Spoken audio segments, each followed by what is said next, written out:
Thanjavur Lions club அவங்க helmet அணிகிறதுக்காக awareness create பண்ணியிருக்காங்க. நிறைய ஹெல்மெட்டு மக்களுக்கு கொடுத்துருக்குறாங்க.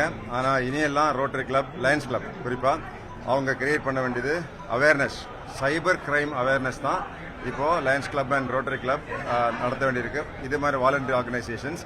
ஏன்னா மிகப்பெரிய அளவில் சைபர் மோசடி, சங்கிலி மோசடி நடந்துட்டு இருக்கு. ஒரு வீட்டில் வந்து கதவை உடைச்சி நீங்கள் தூங்கிட்டு இருக்கும்போது திருடக்கூடிய முறையெல்லாம் மாறி 3000-4000 கிலோமீட்டர் அந்த பக்கம், ஏன் வெளிநாட்டிலே இருந்து உங்கள் மொபைல் ஃபோனில் மூலமாக உங்களை ஏமாற்றக்கூடிய ஒரு பெரிய மோசடி நடைபெற்று கொண்டு இருக்கிறது. இப்போ இருக்கிற மிகப்பெரிய திருட்டுகளே சைபர் திருட்டுகள் தான். அதுவும் உங்கள் கையில் மொபைல் ஃபோன் இருக்கிறதுனால சர்வசாதாரணமாக உங்களை ஏமாத்துறாங்க. 1600 கோடி ரூபாய் பெருமான பொருள் பணம் திருடப்பட்டிருக்கு போன வருஷம் மட்டும்.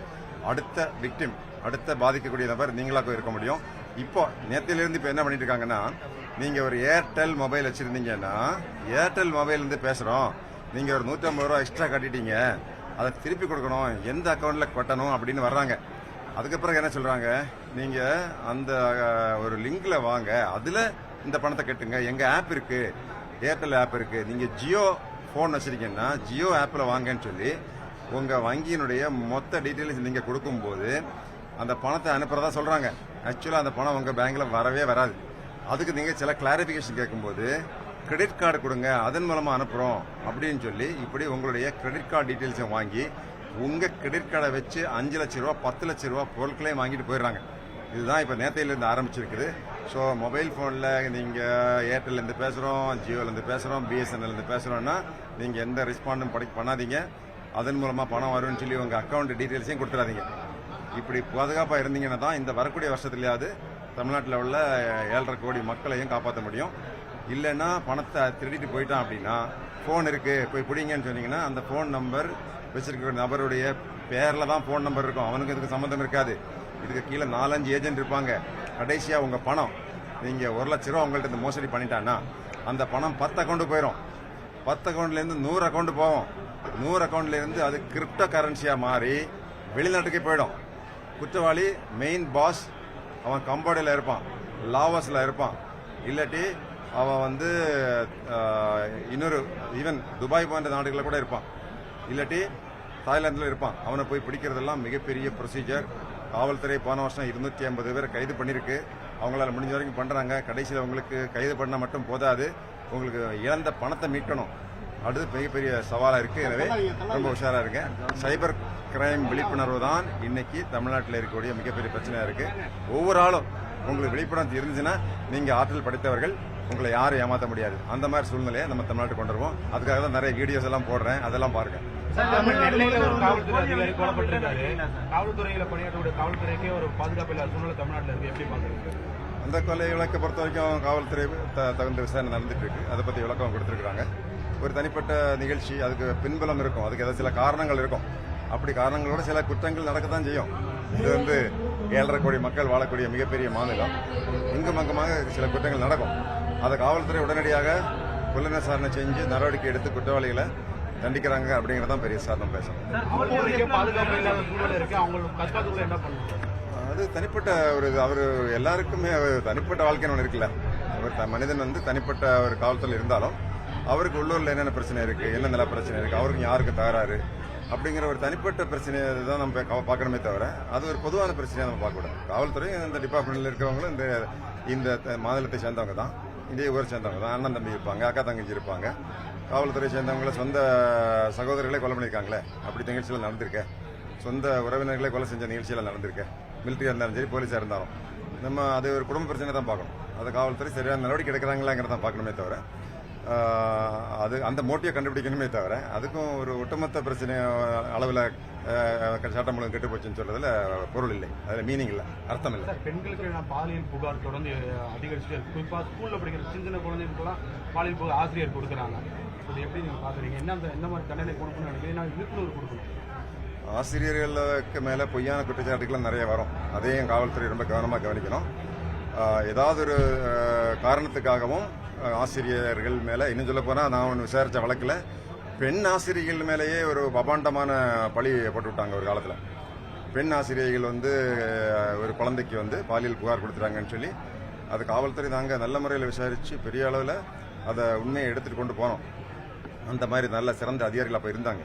ஸோ அப்படி ஆசிரியர்கள் மேலே ஒரு புகார் சொல்லும்போது அது உண்மைதானா அப்படிங்கிறத கண்டறியக்கூடிய தைரியம் அந்த அதிகாரிகளுக்கு இருக்கணும். உண்மையாக இருந்தால் கண்டிப்பாக காவல்துறை குற்ற நடவடிக்கை எடுக்கணும், துறை நடவடிக்கை எடுக்கணும் அப்படிங்கிறது தான் உண்மை.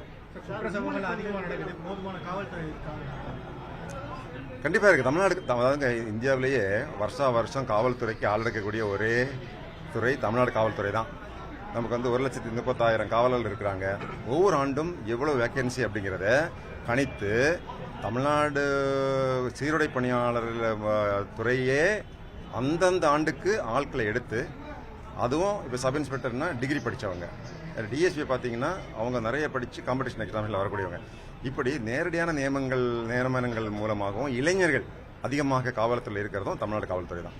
ஸோ ஒட்டுமொத்த வேக்கன்சியும் ஆண்டுக்கு ஆண்டு, முன்னாடி ஒரு காலத்தில் பார்த்தீங்கன்னா 10 ஆண்டுக்கு ஒரு முறையெல்லாம் சப் இன்ஸ்பெக்டர் செலெக்ஷன் நடந்திருக்கு.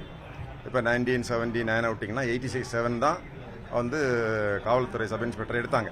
அப்படிலாம் இல்லாமல் சமீப காலங்களில் ஒவ்வொரு ஆண்டும் அப்படிங்கிற போது சில பார்த்தீங்கன்னா ஒவ்வொரு ஆண்டும் எடுக்கும்போது வயது மூப்பு காரணமாக இந்த வாய்ப்பு இழந்தவங்க இருக்க மாட்டாங்க. அந்த மாதிரி ஒரு பெரிய அவல நிலையெல்லாம் ஒரு காலத்தில் இருந்தது.